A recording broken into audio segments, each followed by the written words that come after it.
కూర్చుంటే అది పని చేయదంట. అది కొత్తదిగా ఉన్న, కొత్త వాక్యం వచ్చినా, కొత్త అభిషేకం వచ్చినా కూడా పాత ఆలోచనలో కూర్చుంటే అది పని చేయదు. చూడండి, యేసుక్రీస్తు కూడా ఈ లోకానికి వచ్చినప్పుడు ఒక కొత్త సందేశం తీసుకొని వచ్చాడు.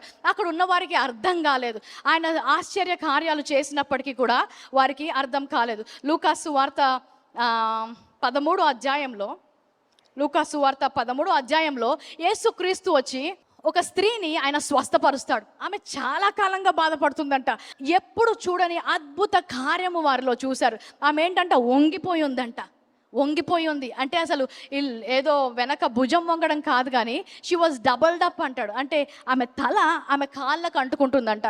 సో ఆమె బతుకున్నన్ని రోజులు కూడా ఆమె చూసిందేంటి, అందరి చెప్పులు, అందరి కాళ్ళు. అలాంటి జీవితం గడుపుతుంటే యేసుక్రీస్తు వచ్చి ఆమెని వెంటనే స్వస్థపరిచాడు. వెంటనే అని చెప్పండి. వెంటనే కార్యం జరిగినప్పుడు అక్కడున్న ప్రధాని, లేకపోతే అక్కడున్న యాజకుడు, అక్కడున్న సంఘ కాపరి, ఒకసారి చదువుదాం లూకా 13:14. ఆ సమాజ మందిరపు అధికారి కోపముతో మండిపడ్డాడంట.